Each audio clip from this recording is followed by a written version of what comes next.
si je fais du placali, est-ce que les gens ne vont pas me voir en bizarre? Non, tu as fait des études jusqu'à ces placali, tu vas aller vendre.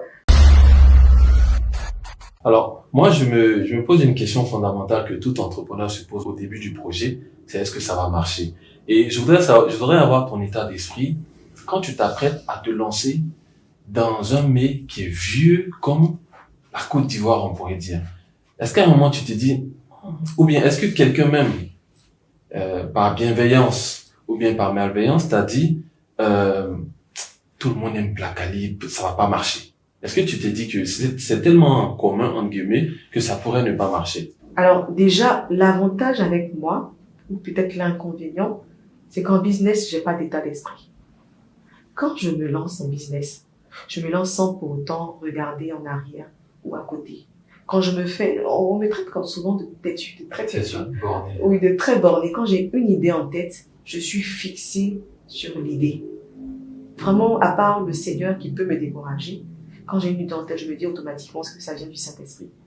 S'il m'a permis de voir cette idée-là dans le répertoire de mon cerveau, c'est qu'il y a un avenir.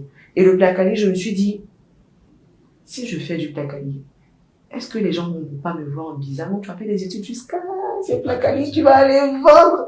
Mais bizarrement, je me suis jamais posé la question parce que je dis, je transporte une puissance spirituelle qui n'est pas commune avec tout le monde. Parce que je connais ma valeur vis-à-vis de Dieu. Je sais que Dieu m'aime. Je sais que Dieu m'a donné une certaine assurance. Et je sais que quand je me projette dans un projet, ça marche toujours. J'ai grandi avec ça. Donc quand je me suis lancée dans le placali, je n'ai même pas demandé l'avis de quelqu'un pour faire. J'ai pris seulement que l'avis de ma meilleure amie. Et ma meilleure amie, c'est quelqu'un qui m'encourage toujours. Elle m'a jamais découragée sur quelque chose. Mais c'était peut-être pas l'avis le plus pertinent si finalement elle t'encourage toujours. Oui, parce qu'elle connaît ma force de capacité. Ce que je veux dire? En fait, elle connaît ma force de frappe. Ah, ok. Elle connaît ma force de frappe. Elle sait qu'un projet peut aller avec moi ou pas, parce que c'est une personne qui me connaît mieux. En fait, franchement, peut-être que ma meilleure amie me connaît plus que mes parents, parce que okay. C'est quelqu'un avec qui je suis très fusionnelle. On a le même état d'esprit. On fonctionne ensemble. On a nos projets ensemble. Elle est entrepreneur aussi. Okay. Elle est dans la restauration aussi. On a décidé de faire la restauration ensemble. Elle s'appelle comment? Elle s'appelle Mia Cucina. Elle fait un restaurant italien en Côte d'Ivoire. D'accord. Elle s'est fait former en Italie. Elle a ouvert un restaurant italien en Côte d'Ivoire. Elle fait les meilleures parties. Vous pourrez éventuellement la recevoir ici. Oui, bien sûr.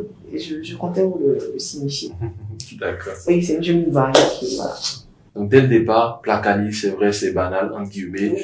C'est les quartiers populaires. On trouve dans les quartiers populaires. Mais moi, je me suis dit, avec l'image de confiance que j'ai déjà avec le maquillage que je faisais, j'étais un peu connue des réseaux sociaux. Je vais faire un placali, mais extraordinaire. Je vais pas faire un placali ordinaire. Je vais faire un placali extraordinaire. Pas dans le goût, pas dans, si vous voulez, le placali, parce que le placali, tout le monde sait le faire. On va apporter notre touche de manière ethnique. Le placali abouré, mais plutôt le professionnaliser. C'était ça, en fait, la différence avec les autres. J'ai pas pensé à un placali que j'allais faire comme les autres. Je me suis dit, pourquoi est-ce qu'on devrait acheter du placali chez moi et pourquoi pas chez telle personne? Et moi, je me pose la question à moi-même et mes idées à moi, c'est-à-dire ce que je veux comme confort, je les reprenais sur mon business. Donc, je satisfais en fait mes propres besoins dans mon business. Et c'est ce qui a permis tout ce professionnalisme autour. Parce que j'aime bien faire les choses.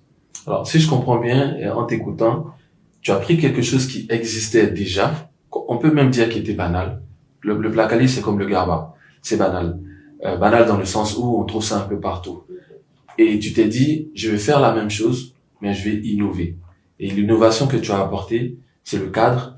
Et ce qui est intéressant, c'est que tu n'as pas essayé de damer le pion, entre guillemets, aux autres par le goût.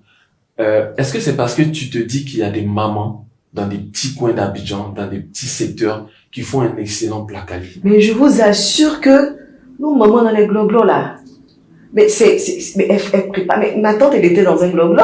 Ouais. Je veux dire, je suis pas épargnée, c'est dans un gloglo qu'on est quitté de quelque part en fait, dans le jargon ivoirien on dit gloglo, dans un petit coin, rien du tout, mais ce qui sort là-bas, mais c'est excellent. Et quand tu vois les voitures garées, tu te dis, mais attends, c'est dans ce coin. C'est dans ce coin-là qu'on vient manger du placali. Mais en même temps, les gens ont peur de l'hygiène. C'est ça. Le placali, c'est l'hygiène en fait. C'est beaucoup de manipulation.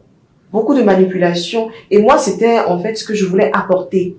Il fallait que la matière première soit une matière première d'excellence, de qualité.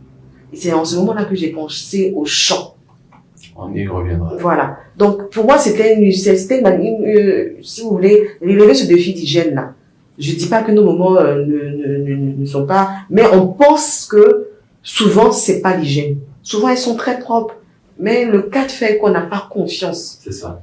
Donc, moi, je voulais relever ce défi-là et montrer aux gens qu'on peut manger du placali dans un bon cadre et pourquoi pas même ne pas valoriser ce plat-là qui vient typiquement de la Côte d'Ivoire, mais aussi qui est reconnu dans d'autres pays. Vous allez au Nigeria, vous allez au Bénin, vous allez au Ghana, ils ont une autre appellation du placali. D'autres, c'est le foufou, il y a une autre appellation Il y en a qui appellent ça boîte de manioc, mais bon, voilà. c'est sous la même forme. C'est sous la même forme, mais c'est quelque chose qui est reconnu un peu partout. Et moi, je voulais que la Côte d'Ivoire sorte du lot, mais il fallait que ça commence par un enfant du pays. C'est-à-dire nous, comment valoriser nous-mêmes notre propre placali déjà en Côte d'Ivoire avant d'aller à l'international. Et surtout avant que ça soit labellisé par les Indiens ou les Chinois qui ont labellisé le manioc alors que l'attiéké est d'ici. Moi, je me rappelle une fois, je suis allé au Bonoumin. Alors, j'étais en 3 pièces, cravate ascot. Le restaurant de Bonoumin. De Bonoumin, voilà, le restaurant Placali Aboré de Bonoumin. C'était ma première fois. J'avais vu juste Crépin Gondo faire une photo devant, donc je me dis, je passais par là et je voyais comment certaines personnes me regardaient parce que j'étais tellement sapé et ils se disent, waouh, la dame là, elle a quand même réussi. Hein. Et lors de ma dernière conférence, il y a sur les 15 étapes clés pour lancer un business, il y a une partie qui s'appelle marketing. Et je disais aux gens comme ça, et j'ai donné plusieurs exemples, et notamment le tien. Et je disais aux gens, est-ce qu'à votre avis, c'était sur le marketing et puis l'image de marque? Et je disais comme ça, prenez l'exemple du Placali Aboré. Elle est sortie de nulle part. Mais s'il y a une chose qu'elle a su faire, c'est la communication. Parce que tout le monde sait qu'à Abidjan, on peut trouver du placali partout. Mais comment se fait-il que quand on va sur Google, je t'assure, tu peux essayer après, hein, Oui, quand je tape placali, quand je mets Abidjan, les premiers résultats, c'est placali Aboré, placali Aboré.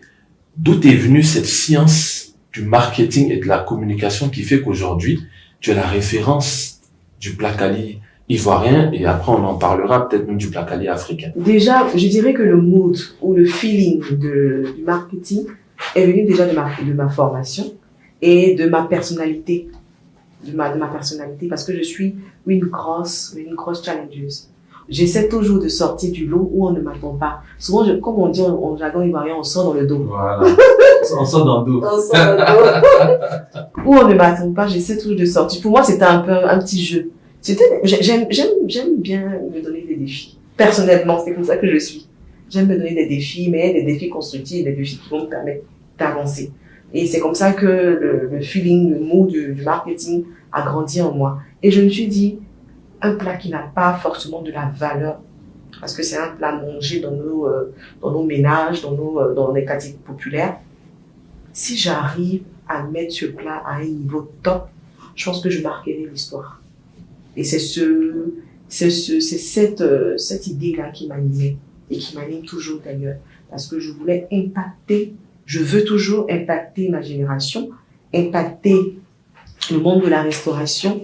Et je voudrais dire que quand un homme parle on n'est plus présent sur terre, qu'est-ce qu'il est? Ce sont ses actions. Que dira-t-on de toi quand tu n'es plus là?